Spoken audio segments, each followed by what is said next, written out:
देखो, आज जो हमारा चर्चा का विषय है वो है कि सिविल सेवा देने के लिए आपको एक मुख्य विषय का क्या करना होगा, चयन करना होगा। तो मुख्य विषय का कैसे चुनाव करें, इसी के ऊपर आज हम एक विषय को लेकर के अपना चर्चा करेंगे और वो विषय है आपका समाज शास्त्र। तो सबसे पहले बताऊं कि समाज शास्त्र समाज शास्त्र मतलब जिसको आप लोग सोशियोलॉजी कहते हो, नहीं कंफ्यूज होने की जरूरत नहीं है। तो सोशियोलॉजी आखिर आईएएस के अंदर में मुख्य सब्जेक्ट के रूप में कैसे भूमिका निभाता है और सोशियोलॉजी सभी विषयों में थोड़ा एक महत्वपूर्ण हिस्सा क्यों रखता है। इससे भी पहले मैं आपको बताऊं कि अगर आप किसी विषय से बीए या एमए कर रहे हैं, जैसे कुछ बच्चे हैं ऐसे कि हिस्ट्री से एमए कर रहे हैं, पॉलिटिकल साइंस से एमए कर रहे हैं, अगर आपका बैकग्राउंड ही वही है और अगर आपकी पढ़ाई लिखाई उसमें ठीक ठाक है तो आप उसी विषय को मुख्य विषय के रूप में ले सकते हैं। लेकिन यदि आपका बैकग्राउंड कोई और है और आप किसी अन्य विषय के तलाश में लगे हुए हैं कि हम कौन सा विषय को ऑप्शनल सब्जेक्ट के रूप में लें, तब आपको विचार करना चाहिए। हम ये बिल्कुल नहीं कह रहे कि कोई भी विषय बुरा है, हर विषय अच्छा है, नहीं, लेकिन उसमें अगर आप उसी बैकग्राउंड में रहना चाहते हो तब तो उसके साथ बढ़ो, लेकिन अगर आप उस बैकग्राउंड को छोड़ के किसी दूसरे सब्जेक्ट में आना चाहते हो तो उसके ऊपर विचार करना चाहिए। नहीं तो मुख्य बात यह है कि समाज शास्त्र जो है वो ऑप्शनल विषय के रूप में अच्छा भूमिका कैसे निभाता है, इसको देखें। पॉइंट नंबर 1, ये जो है ये एक सफल विषय के रूप में अपने आप को साबित कर चुका है। सफल विषय कहने का मतलब क्या है, जैसे क्या करती है यूपीएससी हर साल अपना यूपीएससी रिपोर्ट निकालती है। उस रिपोर्ट के अंदर में अभी नई यूपीएससी की 71वीं रिपोर्ट आई है, 71th रिपोर्ट जो है वो अभी आई है।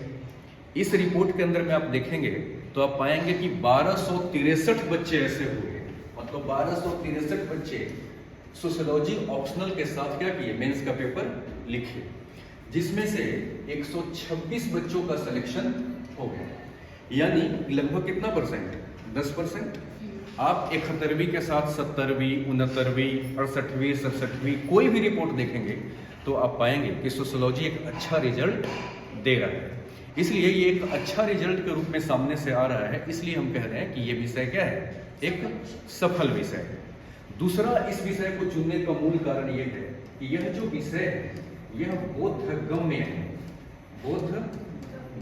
बोधगम्य का मतलब क्या है, बोधगम्य का अर्थ होता है आसानी से समझ में आने वाली बात।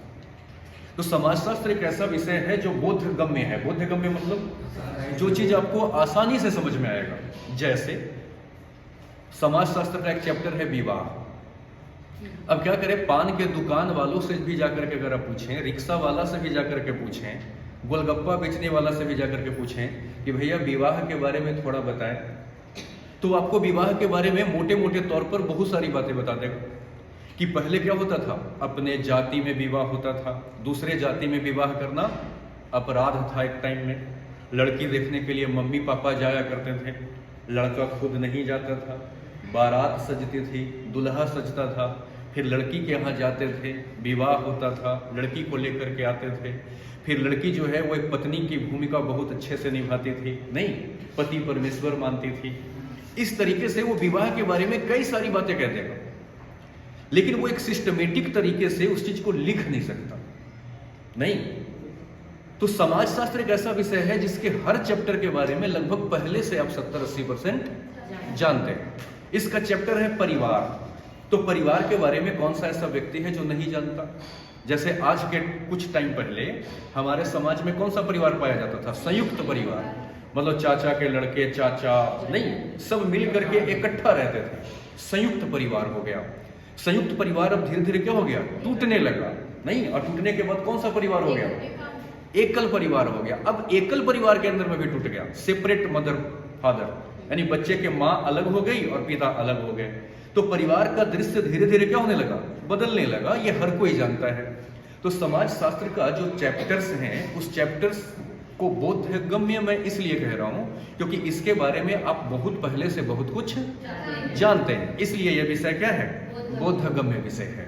कुछ समझ में आ रहा है। तो ये एक आसान भाषा हो गया इसका। तीसरा, जो अगर मैं इसकी बात करूं तो तीसरा इसका सबसे खास बात यह है कि ये जो है आपको जीएस में दब करके क्या करेगा, मदद करेगा।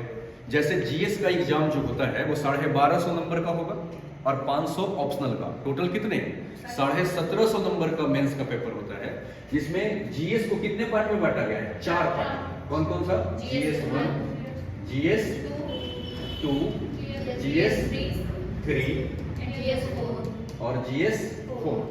ठीक है, जीएस 4। जीएस 1 के अंदर में नहीं, आप देखोगे जब सिलेबस जाके तो उसमें सब एक क्या है, सिलेबस के अंदर में रखा गया है समाज, जीएस 1 में। तो समाज है, इसके अंदर में आपका है सामाजिक न्याय, जिसको आप क्या बोलते हैं, सोशल जस्टिस। और जीएस 3 में आपको मिलेगा आंतरिक सुरक्षा। और जीएस 4 जो है, अब जरा सा देखिएगा कि ये जो समाज वाला जीएस 1 का हिस्सा है, जैसे आप समाजशास्त्र पढ़ेंगे तो ये पूरा का पूरा समाजशास्त्र जो आपका ऑप्शनल सब्जेक्ट होगा वो जीएस 1 को कवर कर देगा, उसके लिए अलग से आपको पढ़ने की जरूरत नहीं है। तो कम से कम यहां से आपको 60 से 70 नंबर के बीच में आपको जीएस 1 में मदद कर देगा। जीएस 2 के अंदर में आपका है सामाजिक न्याय, तो सामाजिक न्याय भी आपको अलग से नहीं पढ़ने पड़ेगा। जब समाजशास्त्र आप पढ़ेंगे तो सामाजिक न्याय के टॉपिक को भी क्या कर देगा, कवर कर देगा। ये भी लगभग आपको 60 से 70 नंबर ये भी दे जाएगा।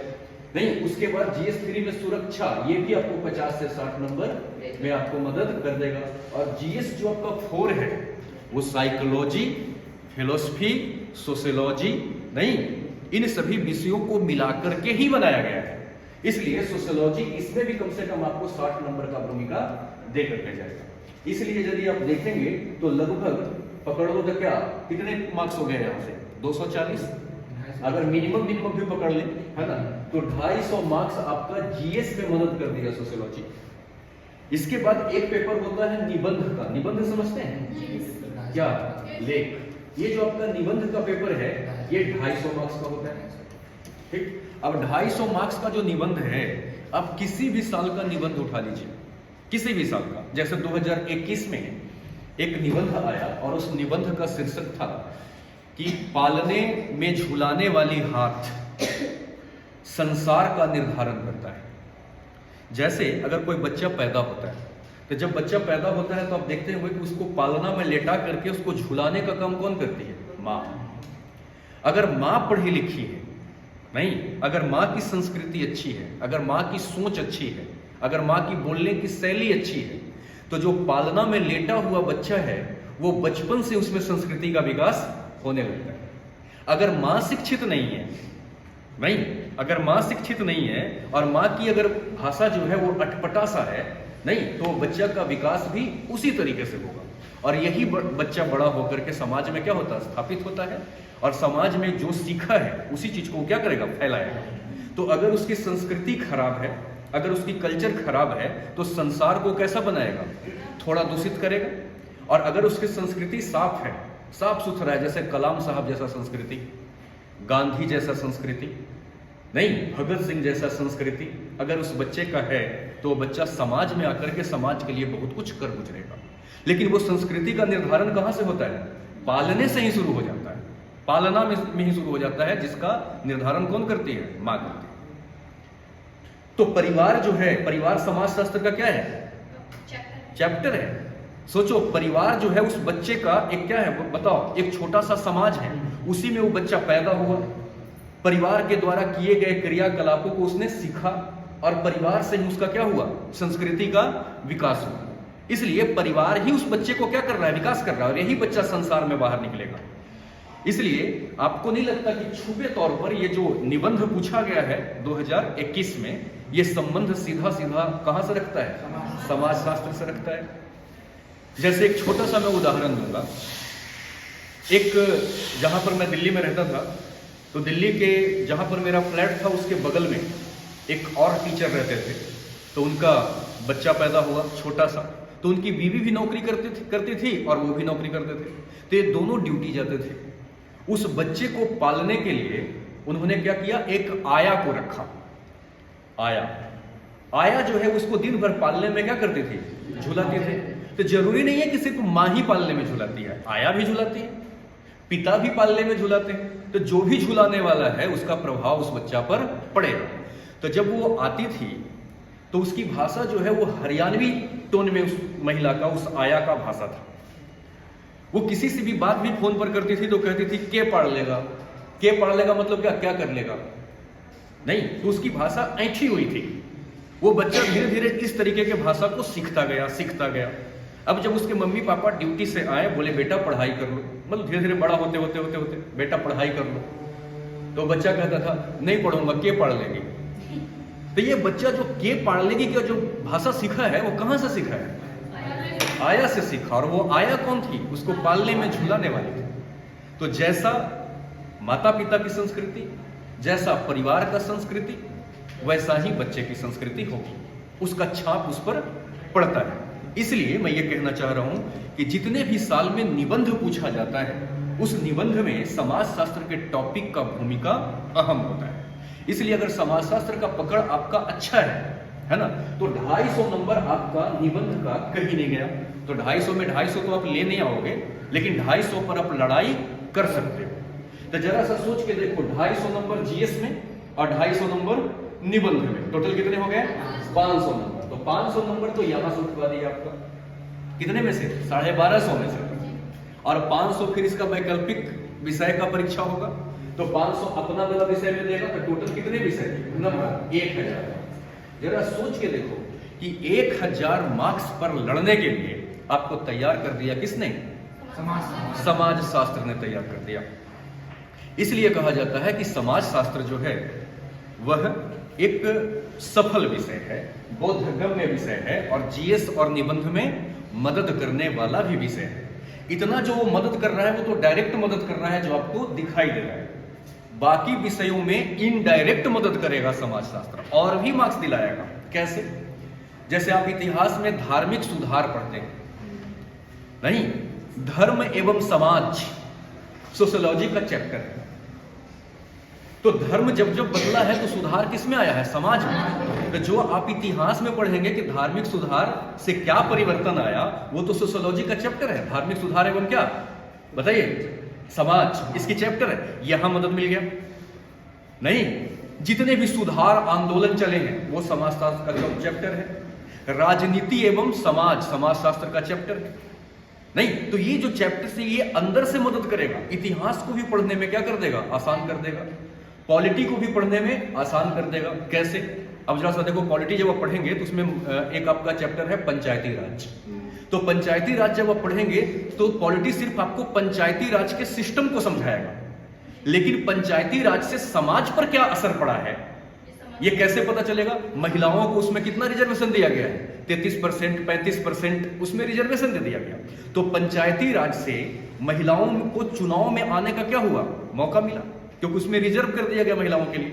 महिलाएं भी पॉलिटिकली एक्टिव हो गई, महिलाओं के अंदर में भी शिक्षा आया। और एक कहावत है कि अगर परिवार का एक पुरुष शिक्षित होता है, एक पुरुष जागरूक होता है, तो एक व्यक्ति का निर्माण होता है, लेकिन अगर एक महिला जागरूक होती है तो पूरे परिवार का निर्माण हो जाता है। क्योंकि ये 2021 के एसए से भी साबित हो रहा है कि पालना में मां से ही तो उस बच्चे का निर्माण हो रहा है। इसलिए कहा जाता है कि पंचायती राज को जब महिलाओं के साथ जोड़ करके देखेंगे तो हम पाएंगे कि यह जो पंचायती राज है वो कैसे मदद किया किसको, समाज को सुधरने में। इसलिए मेरा कहने का भाव है कि चाहे कोई भी विषय आप पढ़ रहे हो जीएस के अंदर में, तो इतना में तो डायरेक्ट मदद करेगा, और कुछ सब्जेक्ट में ये इनडायरेक्ट भी मदद करेगा। समझ रहे हैं, इसका मतलब क्या है, 4 टॉपिक समझ में आ गया।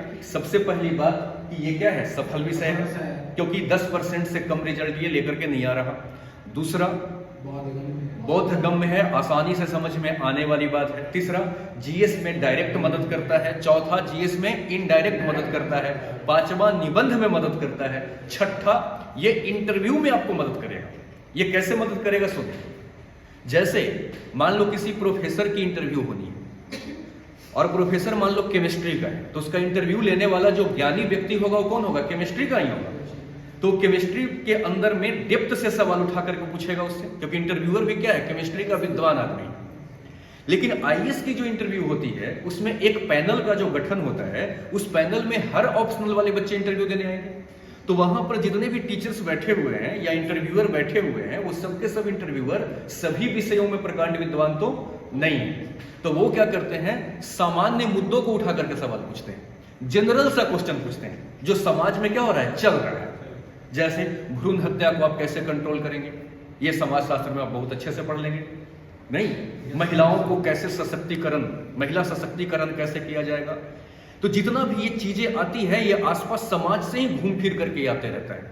इसलिए इंटरव्यू में भी क्या करेगा, जबरदस्त मदद करेगा। कहने का भाव है कि बाकी अगर आपका सोशियोलॉजी पर गहन अध्ययन है तो बाकी बच्चों से आप 10-15 नंबर जरूर लीड करेंगे, मतलब उससे ज्यादा मार्क्स आप लेकर के जरूर आएंगे। तो इंटरव्यू में भी मदद कर दिया। अब इसका कारण क्या है, इस कारण को समझते हैं। जितने भी विषय हैं, जैसे अगर आप राजनीति शास्त्र पढ़ रहे हो तो राजनीति शास्त्र मतलब पॉलिटिकल साइंस अगर आप पढ़ रहे हो तो पॉलिटिकल साइंस किसकी व्याख्या करता है, राज्य का और सरकार के सिस्टम का। तो राज्य और सरकार के सिस्टम का सिर्फ वो अध्ययन करता है। अगर आप अर्थशास्त्र को पढ़ेंगे तो किसकी अध्ययन करता है, आर्थिक प्रणालियों का, आर्थिक गतिविधियों का अध्ययन करता है। नहीं, अगर इतिहास पढ़ेंगे तो किसकी भूमिका करता है, बीती हुई बातों का, पीछे की घटनाओं का वो अध्ययन करता है। नहीं, अगर पॉलिटी पढ़ेंगे तो वो पूरी संविधान की व्याख्या करता है कि नहीं करता है। तो ये अच्छा, भूगोल पढ़ेंगे तो पूरा पृथ्वी के बारे में अध्ययन करता है। तो जितने भी सामाजिक विज्ञान हैं वो सभी एक एक क्षेत्र का अध्ययन करता है। नहीं, जैसे पॉलिटिकल साइंस पॉलिटिकल चीजों का अध्ययन करेगा, ये एक हिस्से का व्याख्या करता है। इसीलिए कहा जाता है कि जितने भी सामाजिक विज्ञान हैं वो सब विशिष्ट विज्ञान है। विशिष्ट विज्ञान मतलब किसी खास क्षेत्र के बारे में वो अध्ययन करेगा। लेकिन समाज शास्त्र एक ऐसा विज्ञान है जो समग्रता से सभी का अध्ययन करता है। इसलिए सभी विषयों का जोड़ आपको कहां मिलेगा, समाज शास्त्र में मिलेगा। इसलिए समाज शास्त्र एक कनेक्टिंग सब्जेक्ट है, और जब आप आंसर लिखेंगे तो सभी विषयों को कनेक्ट करना आपको बहुत आसानी से आ जाएगा अगर आप समाज शास्त्र को सही से पढ़े हैं तो। जैसे 2-4-5 उदाहरण ले लें। जैसे आज के डेट में मान लो सरकार बदल गई, नहीं, यानी आज के 10 साल पहले कांग्रेस का बोलबाला हुआ करता था, आज बीजेपी की बोलबाला होने लगी। तो जब सरकार बदली तो क्या समाज बदला हुआ आपको दिखाई नहीं दे रहा? पहले आसानी से दंगा हो जाया करता था, आज उत्तर प्रदेश के अंदर में आप देख रहे हैं कि दंगा से दूर दूर से वास्ता नहीं है, क्योंकि सरकार हार्ड हो गई है। तो जब आपका सरकार हार्ड हुई, नहीं, तो आपका समाज अस्थिर दिखाई दे रहा है। नहीं, सरकार जब लूज पड़ती है तो समाज में दंगा वगैरह मारपीट आम हो जाता है। तो ये जो पॉलिटिकल सिस्टम है उसका असर कहां दिखता है, समाज में। अगर कोरोना में आप लोगों ने देखा था कि 2 साल तक पूरी मार्केट क्या हो गई थी, ठप हो गई थी, बाजार ठप हो गई थी। नहीं, लोगों के पास पैसे की स्थिति क्या हो गई, खराब हो गई। तो आप देख रहे थे कि समाज पर इसकी कितनी गहरी असर दिखाई दे रही थी। कैसे दे रही थी?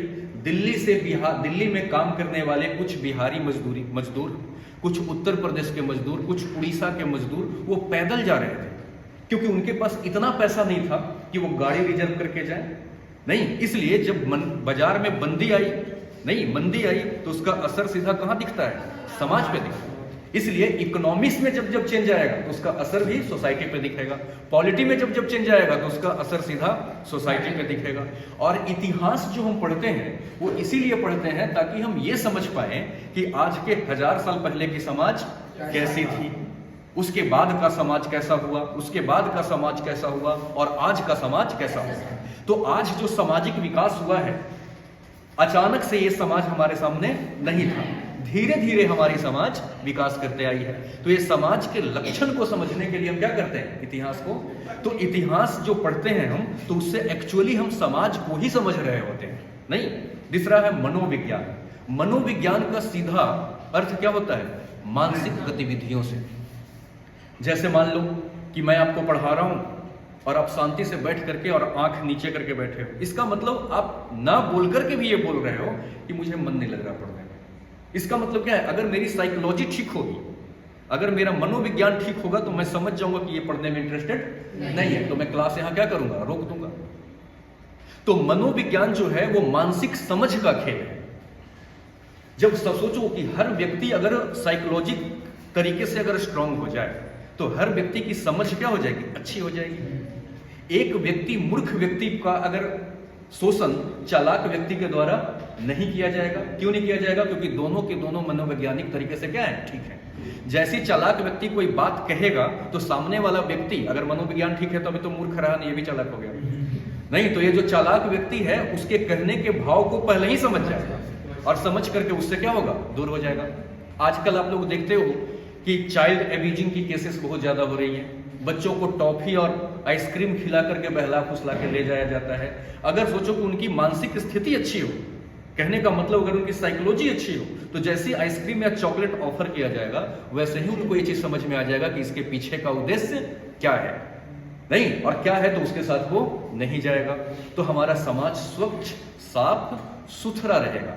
कहने का कुल भाव हमारा ये है कि समाज शास्त्र एक ऐसा विषय है जो सभी विषयों से संबंधित है। नहीं, इसीलिए कहा जाता है कि समाज शास्त्र एक ऐसा सामाजिक विज्ञान है जो सभी विशिष्ट विज्ञानों का समग्रता में अध्ययन करता है। इसीलिए मेरा सिर्फ ये कहना है कि अगर आप यूपीएससी में सिलेक्शन लेना चाहते हैं, अगर आपको अधिकारी बनना है, तो हम ये बिल्कुल नहीं कह रहे कि समाज शास्त्र से ही आप अधिकारी बनेंगे ना, लेकिन हम इतना जरूर कहेंगे कि समाज शास्त्र जो है वो आपको एक अच्छा कनेक्टिंग जरूर बना देता है, सभी सब्जेक्टों को जोड़ना सिखा देता है, समग्रता में चीजों को पढ़ना सिखा देता है, नहीं आपके दृष्टिकोण को बदल देता है, नहीं कि किस तरीके से समाज पर किस बात की क्या असर होगी। इसलिए समाज शास्त्र को एक महत्वपूर्ण विषय के रूप में हम मान रहे हैं। समझ रहे हैं? थोड़ा सा समाज शास्त्र का मैं परिचय दूं आपको, उसके बाद हम अपनी बात करेंगे। समाज शास्त्र, सबसे पहली बात कि कुछ विचारकों का ऐसा कहना था कि समाज शास्त्र जो है वो एक विज्ञान है। समाज शास्त्र को विज्ञान क्यों कहा गया? क्योंकि विज्ञान का अर्थ ही होता है कि जिसके पास एक विशिष्ट क्षेत्र हो, मतलब जिसके पास एक डिफाइंड सिलेबस हो और वो तर्क वितर्क निरीक्षण परीक्षण के आधार पर उसका अध्ययन करता हो, उसको विज्ञान कहेंगे। जैसे मान लो कि केमिस्ट्री कहता है कि हाइड्रोजन और ऑक्सीजन मिलकर जल बनाता है, तो हम निरीक्षण करने के लिए जाकर के देखेंगे, हाइड्रोजन ऑक्सीजन से निरीक्षण कराएंगे और करा के देखेंगे कि जल बन गया, तो बात सही है। यानी कि कोई भी बात कही गई है तो उसका निरीक्षण परीक्षण किया जाए। निरीक्षण परीक्षण मतलब जांच पड़ताल किया जाए और उसका परिणाम वही निकले, तब उसको हम विज्ञान कहेंगे। तो विज्ञान में निरीक्षण परीक्षण और दूसरी बात जिसके पास क्या हो, एक अपना निश्चित एरिया हो। वैसे ही समाज शास्त्र अपने आप को विज्ञान इसी तरह पर कहता है। समाज शास्त्र कहता है कि सिर्फ हम अध्ययन किसका करते हैं, समाज का। समाज शास्त्र कहता है कि समाज के बाहरी तत्वों का हम अध्ययन नहीं करेंगे। तो इसका निश्चित एरिया हो गया कि ये किसके अध्ययन करेगा, समाज का करेगा। और इसके बाद समाज में जो ये सामाजिक अध्ययन करेगा वो निरीक्षण परीक्षण के आधार पर करेगा। ऐसा बिल्कुल नहीं कि कोई भी तथ्य को ऐसे ही लिख दिया जाए, बल्कि उस तथ्य को फिर समाज में जाकर के क्या किया जाए, जांच पड़ताल किया जाए और वो तथ्य वापस से वही मिले, तभी उसको समाजशास्त्र में शामिल किया जाए। इसीलिए इस तथ्य के आधार पर कुछ विचारक कहते हैं कि समाजशास्त्र क्या है, एक विज्ञान है। ठीक इसी प्रणाली में एक विचारक और आए, जिन विचारक का नाम था मैक्स वेबर। इन्होंने कहा कि ना समाजशास्त्र जो है वो सामाजिक क्रियाओं का अध्ययन है, सोशल एक्शन का स्टडी है। तो सबसे पहले दो तीन बातें आप आराम से समझिए। किसकी बात करा उसने, सामाजिक क्रिया का। तो सबसे पहली बात कि क्रिया किसको कहते हैं, क्या होता है क्रिया? किसी काम को करना क्रिया है। एक पागल हंसता है, तो उस पागल का हंसना क्रिया है क्या? नहीं। क्यों? क्योंकि वो हंस तो रहा है लेकिन उसके हंसने का ना कोई अर्थ है और उसके पीछे ना कोई तर्क है, वो ऐसे ही हंस रहा है। तो हंसना तो क्रिया है, लेकिन एक पागल का हंसना क्रिया नहीं है, क्योंकि उसके पीछे तर्क और अर्थ नहीं। तो क्रिया किसको कहते हैं? तर्कपूर्ण या अर्थपूर्ण व्यवहार को ही क्रिया कहा जाता है। यानी आपके द्वारा किया गया वैसा व्यवहार जिसके पीछे तर्क हो और अर्थ, तो तर्कपूर्ण और अर्थपूर्ण किया गया व्यवहार ही क्रिया कहलाता है। तो क्रिया तो समझ गए। सामाजिक क्रिया किसको कहते हैं? आपके द्वारा किया गया क्रिया का दो रूप होगा। एक ऐसा क्रिया होता है जिसका प्रभाव दूसरे पर नहीं पड़ता। जैसे हम बंद कमरे में पढ़ाई कर रहे हैं, तो पढ़ने का अर्थ भी है और तर्क भी, दोनों चीज है। तो पढ़ना क्रिया हो गया। लेकिन जो आप पढ़ाई पढ़ रहे हैं बंद कमरे के अंदर, इसका प्रभाव समाज पर पड़ रहा है कि नहीं पड़ रहा है? नहीं पड़ रहा है। तो ये कैसा क्रिया है? ये व्यक्तिगत क्रिया है। आपके द्वारा किया गया कोई भी क्रिया अगर समाज पर प्रभावित न करे तो वह क्रिया आपका व्यक्तिगत क्रिया है। लेकिन आपके द्वारा किया गया कोई भी क्रिया अगर समाज को प्रभावित करता हो तो वो सामाजिक क्रिया है। जैसे एक साधु संत बैठ करके मंच के ऊपर और क्या करते हो? प्रवचन देते हो। तो जो साधु संत प्रवचन देते हैं तो उसका प्रभाव समाज पर पड़ता है कि नहीं पड़ता है? तो वो सामाजिक क्रिया है नहीं, क्योंकि उसका असर समाज पर पड़ रहा है।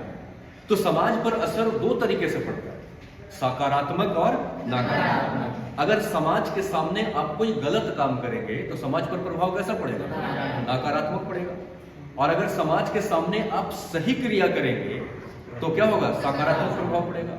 तो समाज पर चाहे तो प्रभाव सकारात्मक पड़े या नकारात्मक पड़े, आपके द्वारा किए गए क्रिया से अगर समाज प्रभावित होता है तो वो सामाजिक क्रिया है। तो मैक्स वेबर का कहना था कि समाज शास्त्र वह समाज का विज्ञान है जिसके अंतर्गत सामाजिक क्रियाओं का अध्ययन किया जाता है। यानी आप व्यक्तिगत क्रिया कैसा कर रहे हैं उससे कोई मतलब नहीं, लेकिन सामाजिक क्रिया जो आप कर रहे हैं वो समाजशास्त्र का विषय वस्तु है। सामाजिक क्रिया समझ में आ रहा है? जैसे एक उदाहरण दीजिए सामाजिक क्रिया का, अगर आपको समझ में आ रहा हो तो। जैसे कि आप सबको पढ़ा रहे हैं, ये भी सामाजिक क्रिया है। ये भी सामाजिक क्रिया है, क्योंकि मेरे द्वारा किया गया क्रिया से आप प्रभावित हो रहे हैं। नहीं तो ये क्या है? ये सामाजिक क्रिया। जैसे कोई प्रवचन देते हैं पंडित लोग, वो भी सामाजिक क्रिया है। फजल, आपके विचार में कोई सामाजिक क्रिया? मेरे जैसे सर पॉलिटिशियन सर भाषण दे रहा है, कोई पॉलिटिशियन है, पॉलिटिशियन के द्वारा किया गया नहीं खुले में क्रिया, स्पीच दे यस हाँ, उनके द्वारा बनाए गए नीति बनाने का क्रिया, उसका प्रभाव सीधा समाज पर पड़ता है। तो ये क्या है? सामाजिक क्रिया। तो मैक्स वेबर कहते हैं सामाजिक क्रिया का ही अध्ययन करना क्या है? समाजशास्त्र है। नहीं तो दो बात समझ में आ गया, समाजशास्त्र एक विज्ञान है, समाजशास्त्र किसका अध्ययन करता है? सामाजिक क्रिया का करता है। तीसरा, कुछ लोगों ने कहा कि ना ना ना ना, अंतः क्रिया का अध्ययन करना समाजशास्त्र है, जिसको आप लोग क्या बोलते हैं? इंटरैक्शन। अंतः क्रिया क्या है जरा ये समझिएगा। सामाजिक क्रिया समझ गए ध्यान से। अंतः क्रिया किसको कहते हैं? जब क्रिया और प्रतिक्रिया साथ साथ में हो रहा हो तो उसको अंतः क्रिया कहते हैं। जैसे मैं पढ़ा रहा हूं और मैं आपसे पूछ रहा हूं कि आपको समझ में आ रहा है, तो आप कह रहे हो जी, तो मैंने जो क्रिया किया उस पर आपने प्रतिक्रिया भी दिया, तो ये हो गया अंतः। जब एक तरफा कोई काम हो रहा हो तो वो क्रिया होगा, लेकिन जब दोनों तरफ से एक्शन रिएक्शन हो रहा हो तो क्या होगा? अंतः क्रिया। जैसे दो साइकिल वाला चल रहे हो नहीं, और दोनों क्या कर दिया? टक्कर कर दिया, और टक्कर करके दोनों एक दूसरे से लड़ने लगे मतलब गाली देने लगे। ये अगर गाली से एक्शन कर रहे हैं तो वो गाली से भी रिएक्शन कर रहे हैं। तो ये जो गाली गलौज होता है वो क्या है? अंतः क्रिया है। वो क्रिया नहीं है, वो अंतः क्रिया है, क्योंकि वहां पर दो तरफा हो रहा है। लगता नहीं आया बात समझ? अगर मैं सिर्फ जब आप मंच पर देखते होंगे ब्राह्मणों को प्रवचन करते हुए तो वहां पर एक ही साइड से क्रिया हो रहा है, लेकिन पीछे से अगर ये भी कर रहे हो, ये भी साथ में साथ दे रहे हो, तालियां बजा रहे हो, उनको रिएक्शन दे रहे हो, तो फिर ये क्या है? अंतः क्रिया। समझ में आ रहा है?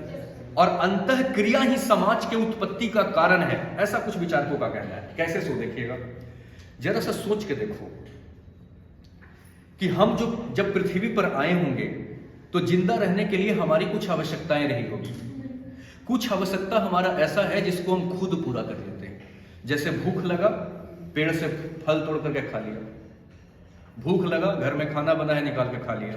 तो कुछ आवश्यकता ऐसा है जिसको हम खुद से पूरा कर लेते हैं, उसमें किसी की जरूरत नहीं पड़ती। लेकिन कुछ ऐसा है जिसके लिए आवश्यकता आपको पड़ेगा, जैसे संतान उत्पत्ति।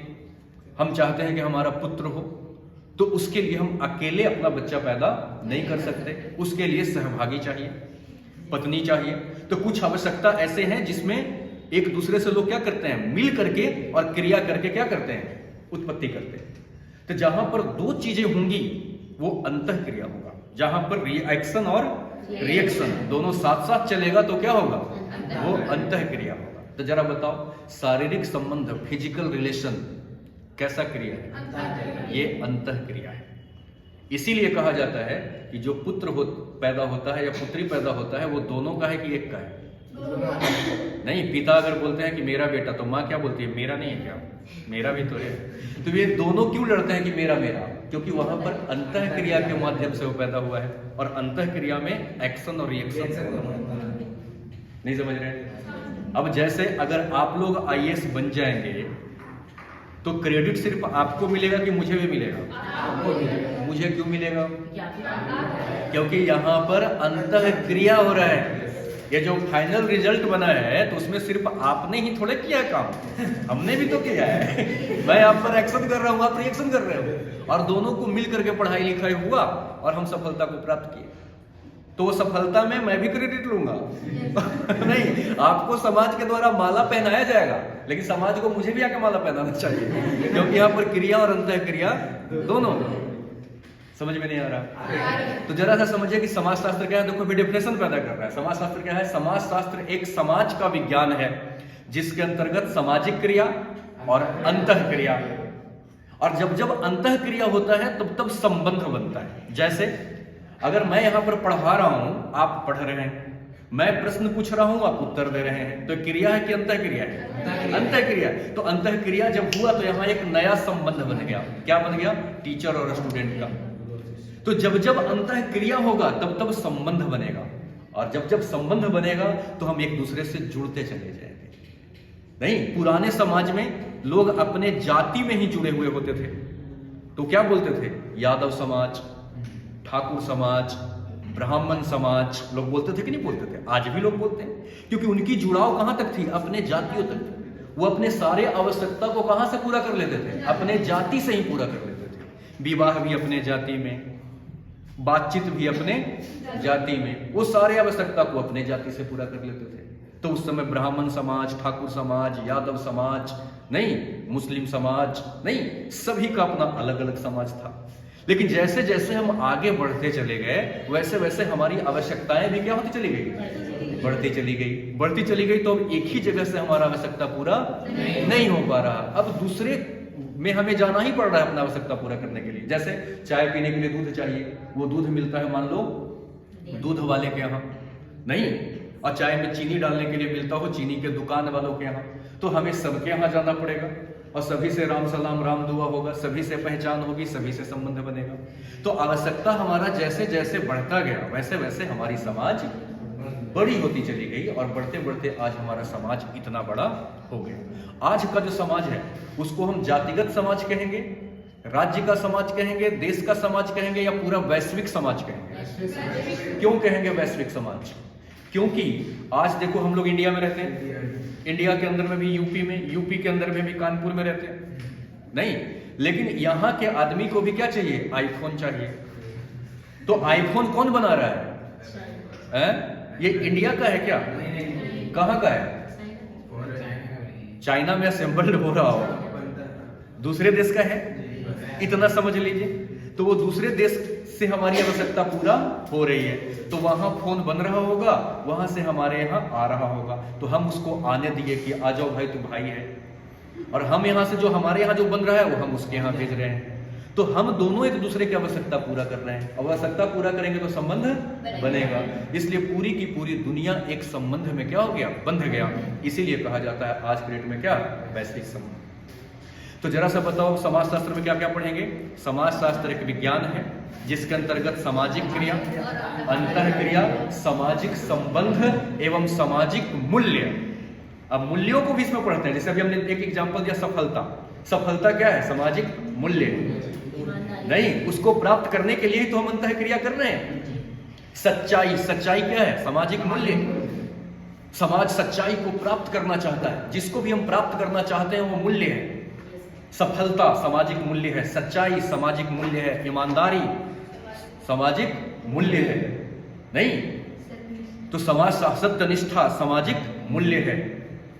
तो समाजशास्त्र के अंतर्गत अब समाजशास्त्र का कंप्लीट डेफिनेशन आप क्या देंगे? समाजशास्त्र समाज का वह विज्ञान है जिसके अंतर्गत सामाजिक क्रिया, अंतः क्रिया, सामाजिक संबंध एवं सामाजिक मूल्यों का समग्रता से अध्ययन किया जाता है। यही समाजशास्त्र है। समझ रहे हैं?